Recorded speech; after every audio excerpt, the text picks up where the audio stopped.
Very good morning everyone. Stock Bangla চ্যানেলে আপনাদের সকলকে স্বাগত।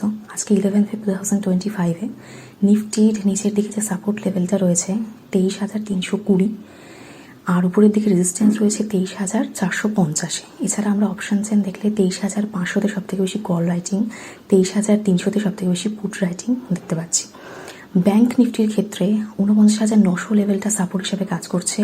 এর নিচের দিকে যদি নামে তাহলে 49,700 তা 500 এরকম আমরা মুভমেন্ট নিচের দিকে পেতে পারি। আর উপরের দিকে রেজিস্ট্যান্স হিসেবে কাজ করছে 50,050 লেভেলটা।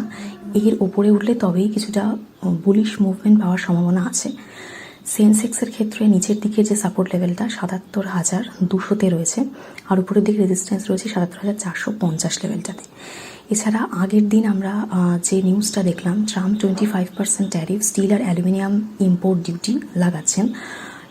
এর ফলে যে জিনিসটা হতে চলেছে, যেটা আমি আগের ভিডিওতেও বলেছি, যে চায়না থেকে যে সমস্ত স্টিল ইউএসএ ইম্পোর্ট হচ্ছে তাদের দাম বাড়বে সেই সমস্ত স্টিলগুলোর ফলে। ইউএস মার্কেটে সেগুলোর ভ্যালু আর থাকবে না, মানে কেউ কিনবে না আর কি। তো চায়না মেনলি নিজেদের যে প্রোডাকশানের যে স্টিলগুলো সেগুলো ডাম্প করবে ইন্ডিয়াতে। এবার ইন্ডিয়াতে সেগুলো অবভিয়াসলি কম দামেই, যেহেতু ইন্ডিয়াতে ইম্পোর্ট ডিউটি অতটা সেরকমভাবে নেই, সেই জন্য ইন্ডিয়াতেই ডাম্প করবে। ফলে ইন্ডিয়ান যে ডোমেস্টিক কোম্পানিগুলো রয়েছে, টাটা স্টিল, জেএসডব্লিউ স্টিল, এই সমস্ত কোম্পানি, এদের বিক্রিটা কমে যাবে। সেই জন্য এই ট্রাম্প আসার সময়কাল থেকেই আমাদের সরকারকে জেএসডব্লিউ চেয়ারম্যান অলরেডি বলছেন যে একটা টেম্পোরারি ট্যাক্স চাইনিজ স্টিলের ওপর লাগাতে, যাতে অন্তত কম্পিটিশনে আসা যায়। নয়তো আমাদের যে ডোমেস্টিক স্টিল কোম্পানিগুলো রয়েছে তারা লসে রান করবে। কারণ ট্রাম্পের যে ফার্স্ট টার্মটা ছিল তাতেও আমরা স্টিল কোম্পানির এরকমই অবস্থা, খারাপ অবস্থা হতেই দেখেছিলাম। তো আবারও সেটা রিপিট হবে যদি না গভর্নমেন্ট থেকে কোনো স্টেপ নেওয়া হয়। এছাড়া আমরা এফআইআই সেলিং আগের দিন দেখলাম 2,463 কোটি মতো আবার সেলিং রয়েছে। রুপি 88 টাচ করে এলো। অতএব ইন্ডিয়ান মার্কেটে সেরকম কোনো পজিটিভ নিউজ সেভাবে পাওয়া যাচ্ছে না, নেগেটিভই রয়েছে। তো আজকেও সেন্সেক্সের এক্সপায়ারি রয়েছে, এক্সপায়ারি মুভ সেভাবে থাকতে পারে, তবে তার সম্ভাবনা খুবই কম। তার কারণ হচ্ছে আপওয়ার্ড মুভমেন্ট, বুলিশ ট্রেন্ড সেরকমভাবে মার্কেটে আসবে বলে আমার মনে হয় না। ওভারঅল নেগেটিভই থাকার কথা। এছাড়া ইন্ডিয়ান মার্কেটের জন্য বিএইচইএল এই কোম্পানিটা হিটাচির সঙ্গে মিলে একটা 6 গিগাওয়াটের ট্রান্সমিশন প্রজেক্টে কাজ করবে পরবর্তীকালে।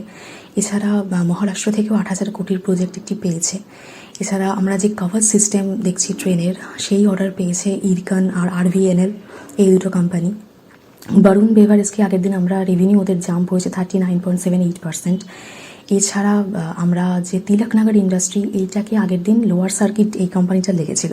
তার কারণ হচ্ছে এই কোম্পানির একটা অ্যাপিল ছিল বোম্বাই হাইকোর্টের কাছে, যে কোম্পানির যে ট্রেডমার্ক নেম সেটা অন্য কোম্পানি ইউজ করছে, তো সেটাকে একবারে আরজিটাকে খারিজ করে দেয়। তো সেই জন্য লোয়ার সার্কিট লেগে গেছিলো। তো এই সমস্ত নিউজগুলো রয়েছে। এছাড়াও আগের দিন আমরা ইন্ডিয়ান মার্কেটের সমস্ত সেক্টরকেই নেগেটিভে থাকতে দেখলাম। কারণ মেনলি ট্রাম্পের এই সমস্ত ট্যারিফ নিয়েই কনসার্নটা রয়েছে, ভীষণ রকমের একটা ইকোনমিক আনসার্টেনিটি এইগুলো রয়েছে। তাই জন্যই ইন্ডিয়ান মার্কেট মোটামুটি নেগেটিভেই যাচ্ছে।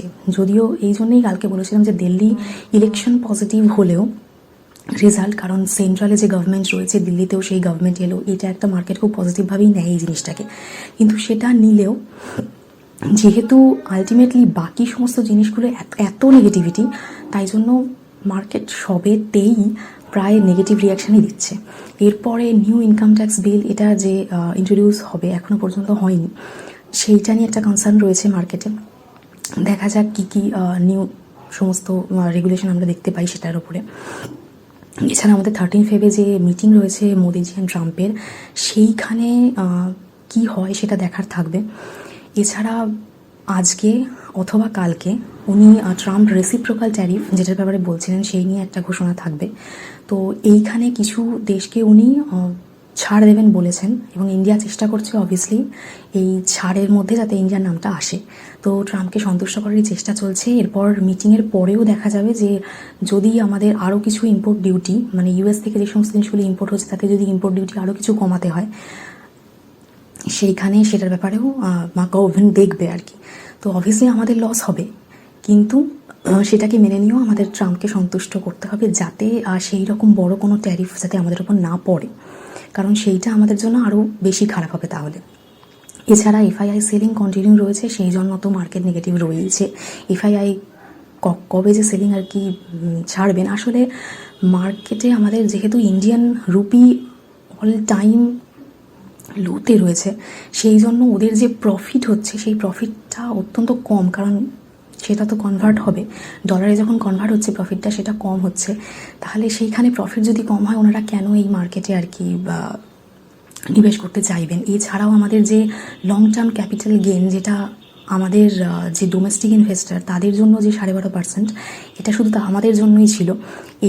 এই যে বাজেট, সেই বাজেটে 12.5%টা এফআইআইদের জন্য করে দেওয়া হলো। অতএব সব দিক থেকে ওদের লাভের পরিমাণটা কমে যাচ্ছে, ফলে তারা ইউএস মার্কেটে যারা নিবেশ করবে, বা ইউএস মার্কেটও যদি সেখানে খারাপ হয়, কারণ ট্রাম্পের এই সমস্ত ট্যারিফ নিয়ে মার্কেট সেখানে অবভিয়াসলি ওদের ইনফ্লেশন ওখানে বাড়বে, তাহলে সেখানেও যদি না হয় গভর্নমেন্ট বন্ডে দেবে ইউএসের, কিন্তু আমাদের এখানে দেওয়াটা কোনোভাবেই ওদের কাছে লাভজনক হচ্ছে না, ফলে ওদের ওই জন্য সেলিং কন্টিনিউ। তো এই ব্যাপারগুলো রয়েছে। তো এবার দেখা যাক মার্কেট আজকে কীভাবে রিয়্যাক্ট করে। তো আজকে আমি নিউজ এখানেই শেষ করছি। প্লিজ আমার এই ভিডিওর উপর ডিপেন্ড করে কোনো ইনভেস্টমেন্ট করবেন না, কারণ আমি কোনো সেবি রেজিস্টার্ড অ্যানালিস্ট বা অ্যাডভাইজার নই, শুধুমাত্র এডুকেশন পারপাসেই ভিডিও করি। দেখা হচ্ছে নেক্সট ভিডিওতে।